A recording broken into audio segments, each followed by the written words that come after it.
반갑습니다. 자, 오늘의 말씀의 제목 같이 한번 고백합시다. 여호와께 연합하라.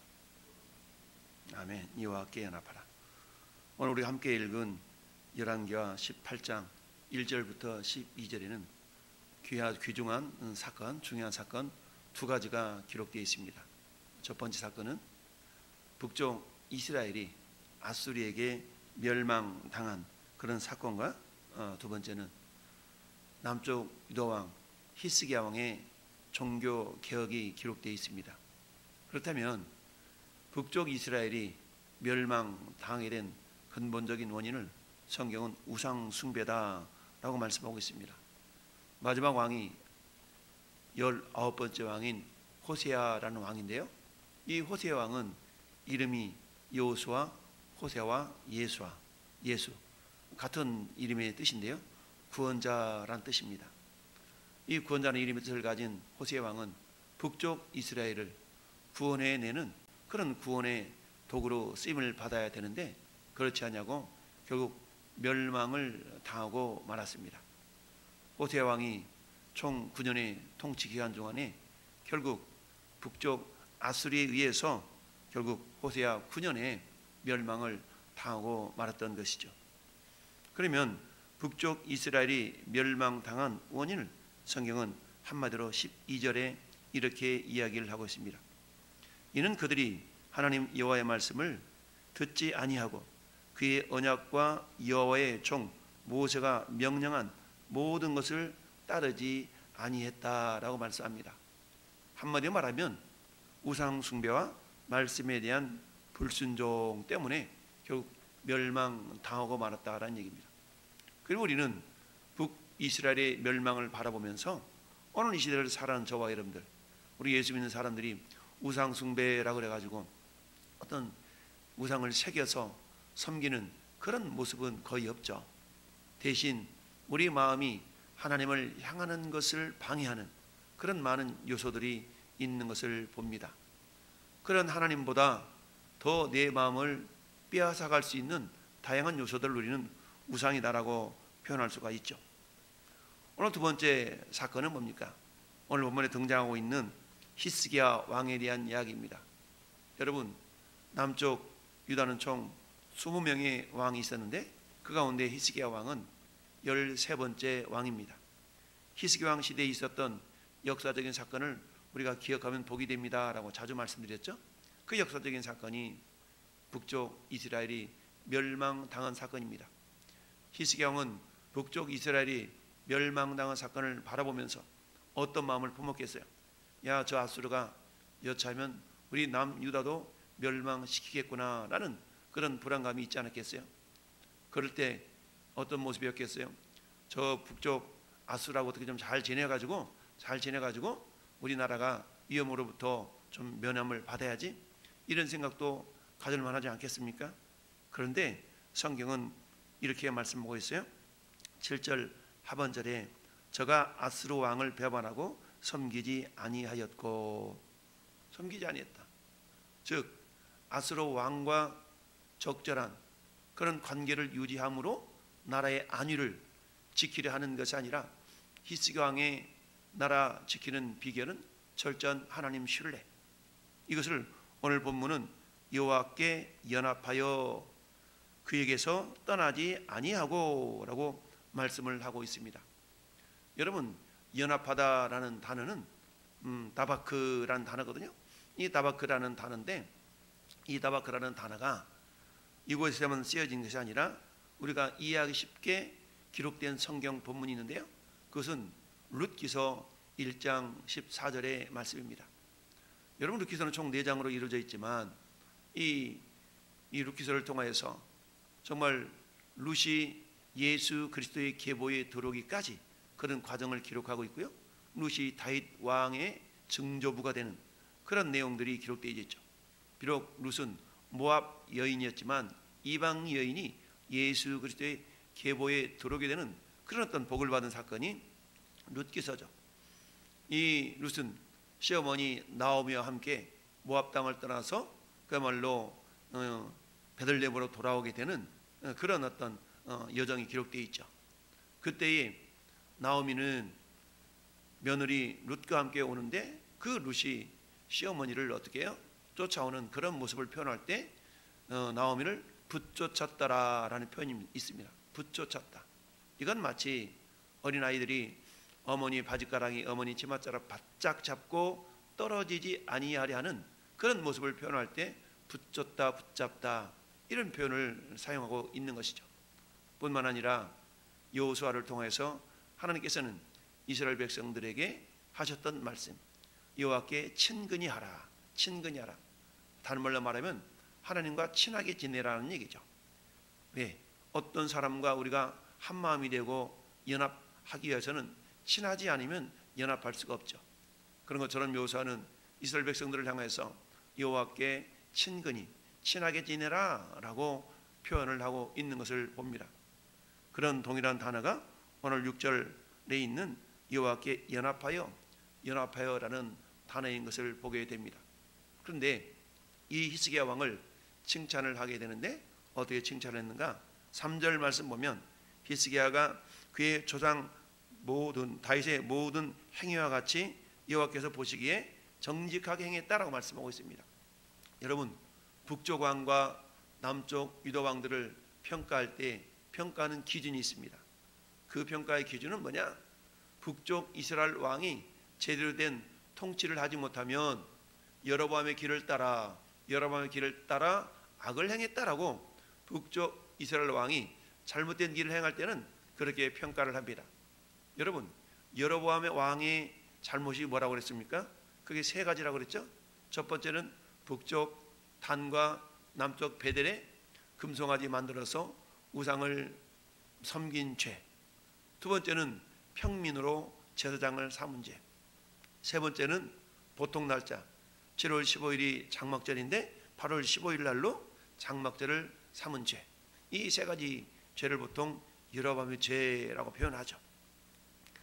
그와 반면에 남쪽 유다 왕들이 하나님 보시기에 정직히 행했고 제대로 된 통치를 한 경우에는 오늘 말씀에 있는 것처럼 다윗의 행위와 같이 다윗의 길로 다윗처럼 이런 표현을 합니다.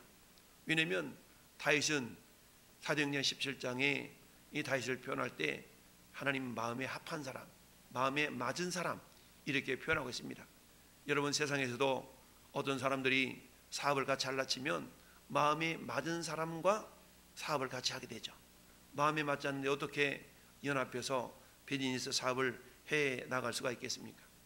이와 같이 하나님은 히스기야 왕을 칭찬하셨는데 다윗의 모든 행위와 같이 여호와께서 보시기에 정직하게 행했다라고 표현을 하고 있습니다. 여러분, 히스기야 왕이 오늘 본문에 드러나 있는 잘한 일 두 가지를 설명하고 있어요. 첫 번째 일은 그가 여러 산당들을 제거했다라고 표현하고 있습니다. 산당을 제거한 일이 뭐 그리 잘한 일이냐라고 싶겠지만 그렇지 않습니다. 여러분, 산당에서 제사하는 일, 산당 제사 사건들을 성경은 기록하고 있는데요. 산당이라는 것은 이스라엘 백성들이 아직 가나안 땅에 정착해서 성전을 건축하기 이전에 임시 방편으로 하나님을 섬기며 제사했던 그런 장소들입니다. 따라서 솔로몬도 여러분 기브온 산당에서 1천 번제를 드렸고 그곳에서 하나님의 응답, 하나님의 역사하심을 경험했던 곳이 산당이죠. 그러나 이 산당 제사는 이제 예루살렘에서 성전이 건축된 이후에는 산당 제사가 그쳐져야 되는데 여전히 성전이 건축되었음에도 불구하고 산당 제사가 사라지지 않았던 걸 보게 됩니다. 여러분, 신명기서 12장 5절을 보면 이렇게 말씀하고 있어요. 오직 너희 하나님 여호와께서 자기 이름을 두시려고 너희 모든 지파 중에서 택하신 곳인 그 계실 곳으로 찾아가서 너희 번제와 너희 제물과 너희 11조와 너희 손의 거제와 너희의 서원제와 낙헌 예물과 너희 소와 양의 처음 난 것들을 너희는 그리로 가져다 드리고 라고 말씀하고 있습니다. 하나님께서 택하신 곳이 어디입니까? 예루살렘 성전이죠. 그 성전 중심으로 하나님을 예배하고 제사라라는 그런 명령을 이미 하나님은 모세를 통해서 말씀해 주신 것을 우리가 알 수가 있습니다. 그래서 성전이 완공된 이후에는 이제는 산당 제사가 그쳐져야 되는데 그렇지 않았습니다. 여전히 산당 제사들이 이루어지고 있었던 걸 보게 되죠. 근데 어때요? 히스기야 왕 시대 때 그 산당을 제거했다는 얘기는 왜 산당 제사가 위험했는가? 그것은 이미 가나안 땅에 살고 있었던 다양한 원주민들은 자기들이 그 산당에서 자기들을 신을 섬기는 일들을 했거든요. 근데 그것이 가나안 땅을 점령한 이후에 이스라엘 백성들에게는 하나님을 섬기는 제사의 장소로 변경이 되었지만, 그러나 하나님을 섬기는 그 믿음이 흐려질 때는 그것이 항상 우상 숭배의 소굴이 되었던 겁니다. 그러다 보니까 산당이 존립하는 한에는 그곳에서 우상도 섬기고 하나님도 섬기고, 한마디로 말하면 종교 혼합주의의 산실이 되고 말았던 거죠. 하나님은 이런 모습들을 심히 이렇게 좋게 보지 않으셨는데 히스기야 왕이 그 산당을 제거한 일을 했다라는 얘기죠. 그러니까 하나님 보시기 얼마나 이쁘고 기획했어요. 두 번째는 뭐 했는가? 놋뱀을 부셔서 느수단이다라고 이럴 정도로 그것을 깨부셨다는 얘기입니다. 그러면 놋뱀을 깨부신 사건이 왜 중요하냐? 그것은 이스라엘 백성들이 광야에서 하나님을 원망하다가 불뱀이 나와서 이스라엘 백성들을 막 물어 죽이는 사건이 있었죠. 그때 하나님 모세에게 말씀합니다. 놋뱀을 만들어 장대에 달아 그것을 바라보게 해라. 그것을 보는 자마다 다시 살 것이다.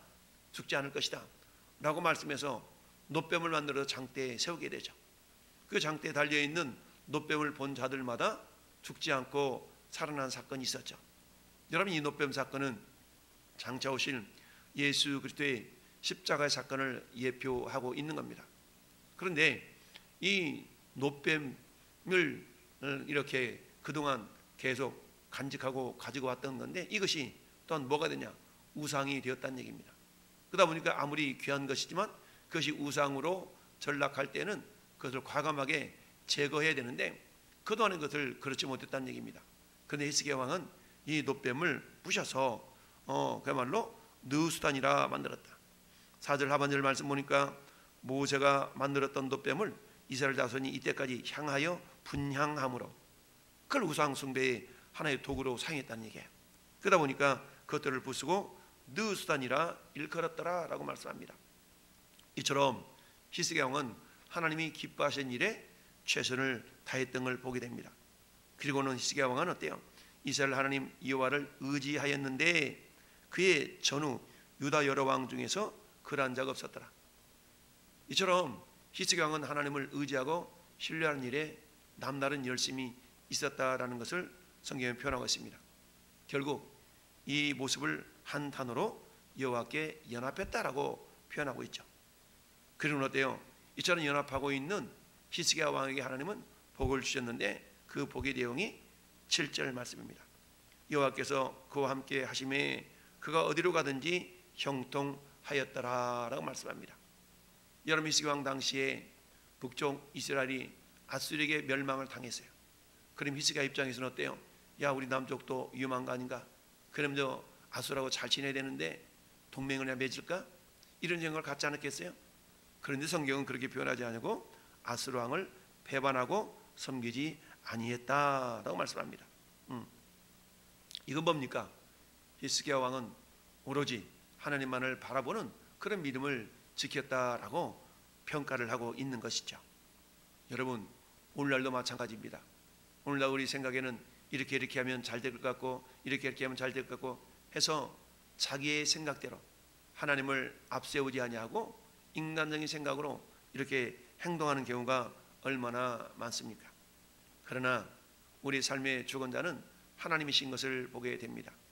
여러분, 우리는 하나님과 연합해서 여호와와 연합해서 형통한 삶을 살았던 대표적인 인물을 우리는 요셉으로 보지 않습니까? 창세기 39장에 하나님은 요셉과 함께 하심으로 형통한 자가 되었다라고 표현하고 있습니다. 여러분, 형통이라는 것은 인간적인 관점으로 모든 일이 잘 술술 풀리는 것을 형통이라 하지 아니하고, 형통은 하나님과 동의하는 것 자체가 형통입니다. 따라서 세상적인 관점으로는 뭔가 잘한데 그러나 하나님이 그곳에 함께하고 있다면 그 자체는 형통한 일인 줄 믿습니다. 마치 빌립보서 4장에 사도 바울이 내가 비천에 처할 줄도 알고 풍부에 처할 줄도 알아 일체의 비결을 배웠노라. 내게 능력 주신 자 안에서 내가 모든 걸 할 수 있느니라. 이게 형통의 비결이죠. 여러분, 풍부에 처하는 일도 있었지만 궁핍에 처할 때도 있었다는 얘기죠. 그러면 궁핍에 처할 때는 형통한 것이 아닌가요? 그렇지 않고 그 상황 속에서 함께 하시는 주님을 의지하고 신뢰했기 때문에 사도 바울의 삶도 형통한 삶이었다라는 이야기입니다. 마찬가지로 저나 여러분들도 역시 마찬가지입니다. 오늘 하루의 삶, 하나님 내 삶이 여호와께 연합된 삶. 우리는 여호와께 연합했다는 것은 뭡니까? 오늘 이 시대는 하나님의 영이신 성령님이 우리 안에 와 계십니다. 성령님이 우리 안에 와 계시지만 성령님이 내 안에 계신 것과 그 성령을 쫓아 행하는 것과는 다른 문제일 수가 있습니다. 이스라엘 백성들은 하나님을 섬기지 않은 게 아니에요. 근데 하나님도 섬기고 우상도 섬기고 이게 문제가 됐던 것이죠. 오늘날 우리가 예수 안 믿는 게 아닙니다. 근데 문제는 예수도 믿고 또 다른 것도 의지하고 이런 양다리 걸치는 종교 혼합주의적인 그런 삶이 우리 가운데 위험 요소로 다가올 수가 있다라는 사실이죠. 하나님께서 히스기야 왕을 칭찬했던 이유가 그거거든요. 산당을 제거한 것은 종교 혼합주의를 배격했다는 얘기입니다. 뿐만 아니라 놋뱀을 부셨다는 얘기는 뭡니까? 우상 숭배를 타파했다라는 얘기죠. 즉 하나님이 싫어하시는 일을 타파하고 하나님이 기뻐하시는 일을 쫓아 행했기 때문에 하나님은 히스기야 왕을 칭찬한 것뿐만 아니라 그 삶을 형통한 길로 인도하셨던 걸 봅니다. 사는 성도 여러분, 오늘 하루의 삶도 역시 마찬가지. 우리가 하나님을 친근히 여기고 하나님과 연합된 삶, 즉 내 안에 계신 성령님을 쫓아 행할 때에 하나님은 우리로 하여금 형통한 자다, 내가 기뻐하는 자다 라는 칭찬을 아끼지 않을 줄 믿습니다. 오늘 하루의 삶, 우리 주님과 동행함으로 우리를 통하여서 하나님의 놀라운 생명의 역사를 이루어드리는 복된 하루가 될 수 있기를 예수님의 이름으로 축원합니다. 아멘.